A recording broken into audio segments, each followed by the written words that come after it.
Madame, Monsieur, bonjour. La communauté musulmane entame aujourd'hui le mois de Ramadan, un mois de prière, de pénitence et de partage. Le croissant lunaire a été observé dans la nuit d'hier. Je vous propose à cet effet d'écouter la déclaration du COSIM.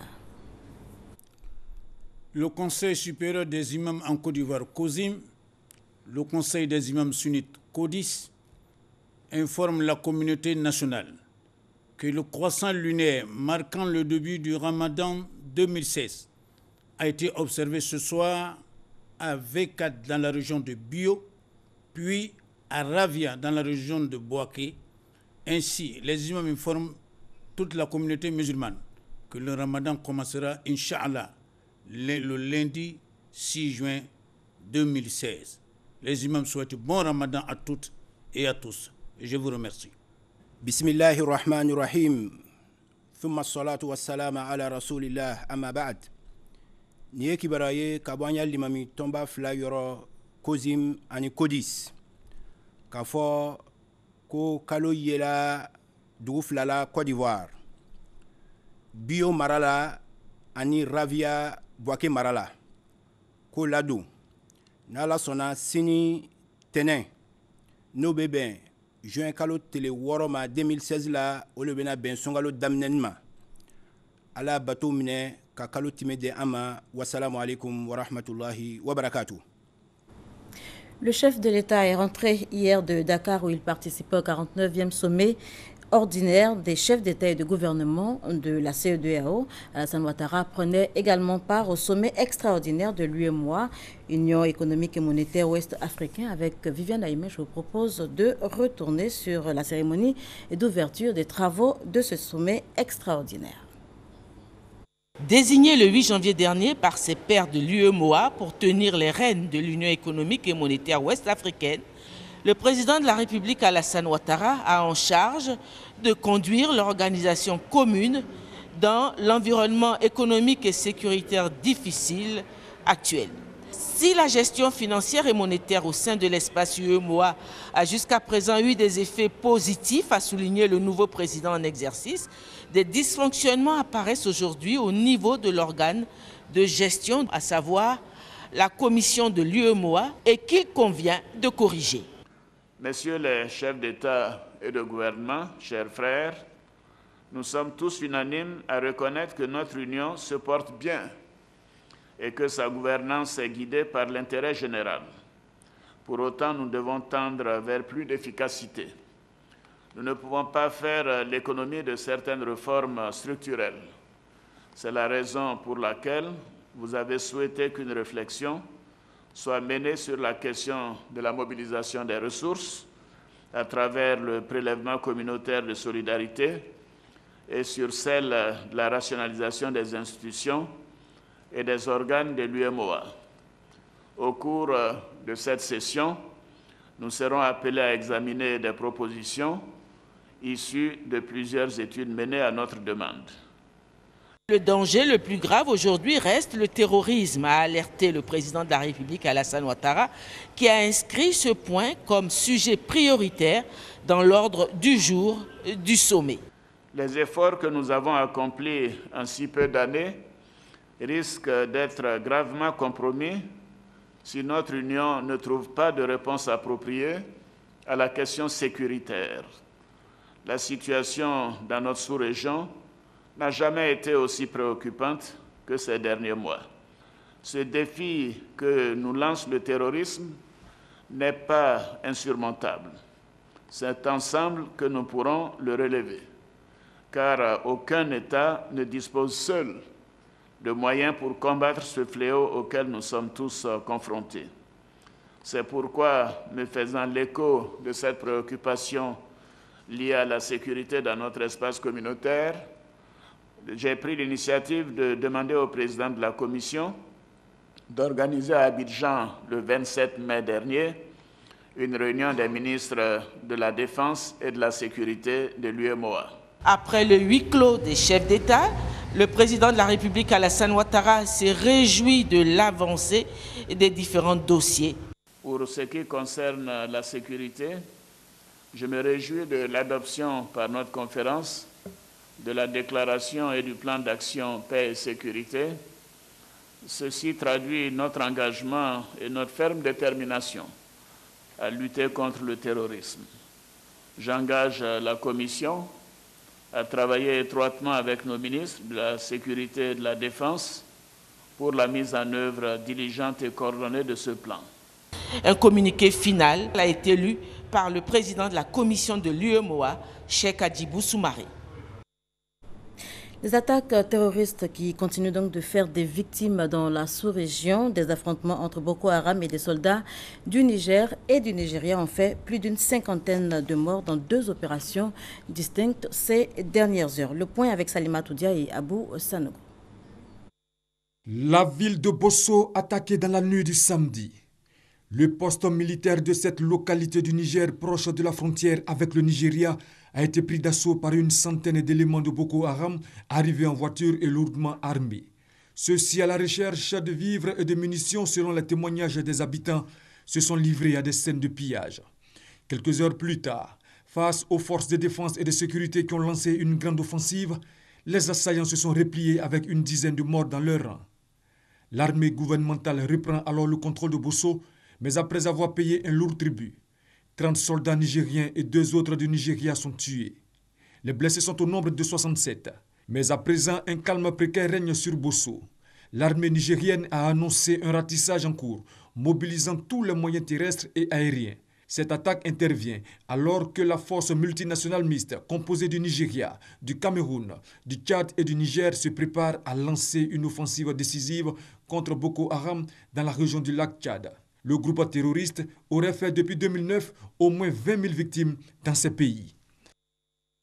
Retour à Abidjan pour parler de la célébration de la Journée mondiale de l'environnement. L'événement a eu lieu cette année à Adiaké et comme tous les 5 juin, des questions liées à la protection de l'environnement ont été soulevées.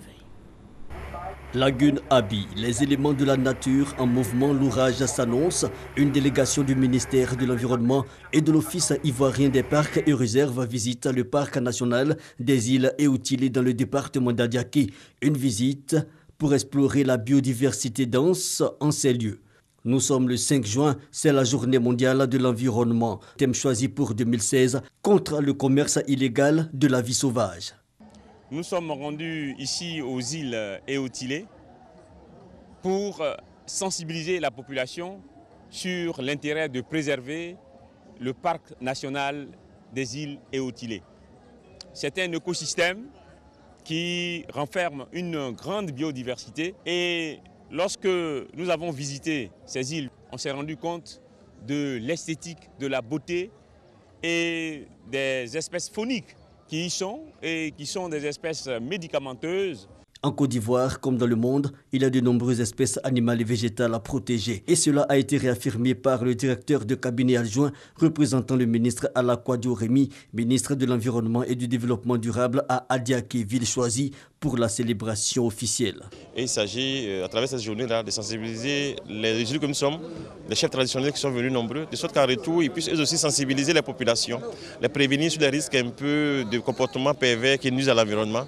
Et je pense qu'à travers cela, nous avons servi de relais. Ce que nous demandons aux populations, c'est de travailler en symbiose avec le ministère pour qu'on puisse préserver ces écosystèmes. Lancée depuis 1972 par le Programme des Nations Unies pour l'environnement, la Journée mondiale de l'environnement explore chaque année les questions essentielles de la protection de l'environnement.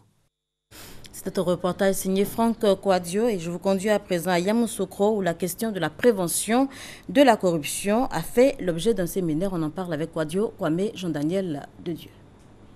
Le séminaire a pour objet l'identification des mesures spécifiques de réformes permettant l'application effective des articles 11 à 26 de l'ordonnance numéro 2013-660 du 20 septembre 2013. Une ordonnance qui renferme des insuffisances constituant ainsi une entrave à son application. Après examen des problématiques, il a été recommandé par le séminaire. Les partis politiques ou groupements politiques doivent déclarer leurs dons et legs dans les 3 mois qui suivent la réception à la haute autorité pour la bonne gouvernance.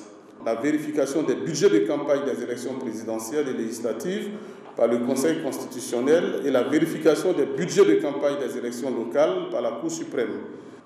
Faire obligation aux institutions de la République de mettre à la disposition des médias des documents d'intérêt public, publier régulièrement les informations relatives à la dette intérieure et extérieure. Les points de satisfaction des participants au thème de la session. Faire en sorte que ces dispositifs soient appliqués de façon rigoureuse, appliqués de façon complète, de façon à ce que dans chaque secteur d'activité, la bonne gouvernance soit la chose la mieux partagée. Tous les aspects liés aux vertus, aux valeurs à promouvoir à travers le code de déontologie.